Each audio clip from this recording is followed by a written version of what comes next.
जनूबी कुवैत में एक इमारत में जबरदस्त आग लगने से 40 हिंदुस्तानियों समेत 41 अफराद की मौत हो गई। इस भयानक आतिशबाजी के वाकये में इमारत मुकम्मल तौर पर तबाह हो गई है। बताया जा रहा है कि जिस इमारत में आग लगी वहां बेशतर मजदूर रहते थे। आतिशबाजी के वाकये का सख्त नोटिस लिया गया और ये वाकया बुध की सुबह पेश आया। कुवैत की हुकूमत ने इस खौफनाक आतिशबाजी के लिए रियल एस्टेट के मालिक को जिम्मेदार ठहराया है और गिरफ्तारी भी अमल में लाई गई है, जिसकी तस्दीक मुख्तलिफ मीडिया रिपोर्ट्स ने की।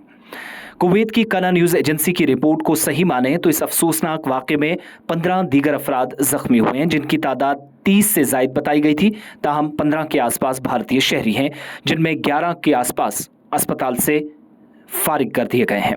दर्जनों दीगर अफराद को बहिफाजत बचाने में कामयाबी भी हासिल की गई है, जहां पर रेस्क्यू ऑपरेशन तकरीबन 7.5 घंटों तक चला है।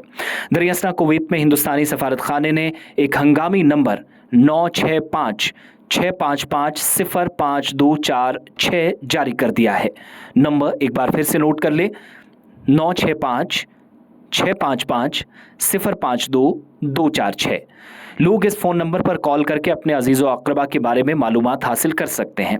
इतलात के मुताबिक आतिशबाजी का ये वाक़या जनूबी कुवैत के शहर मंजफ में पेश आया। कुवैत के नायब वज़ीर आज़म शेख फ़हद यूसुफ सऊद अल सबा ने जाए वक़ू का दौरा भी किया और वाक़े के बारे में मालूमात हासिल की हैं। उन्होंने इस खौफनाक आतिशबाजी के लिए रियल एस्टेट के मालिक को जिम्मेदार ठहराते हुए सख्त कार्रवाई का यकीन दिलाया। उन्होंने कहा कि होलनाक वाक़या रियल एस्टेट मालिक के लालच की सबब पेश आया। नायब वज़ीर आज़म शेख फ़हद के पास महकमा दाखिला के साथ साथ वज़ारत दिफा की भी जिम्मेदारी है। महलूकीन में 40 हिंदुस्तानी शामिल हैं, जिसकी तस्दीक खुद हुकाम ने कर दी है।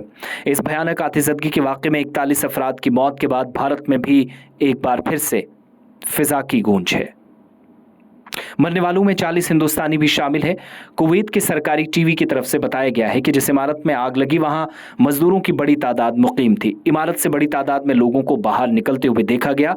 ताहम धुएं और आग में घर होने के बाइस मुख्तलिफ इलाकों के अंदर जो इलाके थे ख़ास तौर से घिरे थे या दम घुटने और झुलसने भी से कई लोगों की जान चली गई।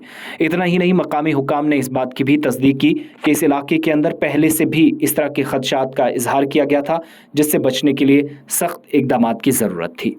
आग पर काबू पा लिया गया है। आग लगने के वाक़े में जिन लोगों की जानें गई हैं, इनके लिए किसी तरह के मुआवजे का फिलहाल ऐलान नहीं हुआ है। ताहम तहकीकात जारी हैं। अलदान अस्पताल में जहां 30 से ज़ायद भारतीय वर्कर्स ज़ख्मी हालत में पहुंचाए गए थे, इनमें से ज़्यादातर लोगों को जहां भारत सरकार के जो जिम्मेदार हैं या फिर सफारतकार हैं, उनने एम्बेसी से जाकर मुलाकात की और मैक्सिमम लोग स्टेबल हैं। अस्पताल इंतजामिया के मुताबिक जल्द इनको फारिग कर दिया जाएगा। आपको बताते चलें कि भारत और पाकिस्तान के सबसे ज़्यादा शहरी सऊदी या खलीजी ममालिक के अंदर काम करने के लिए जाते हैं।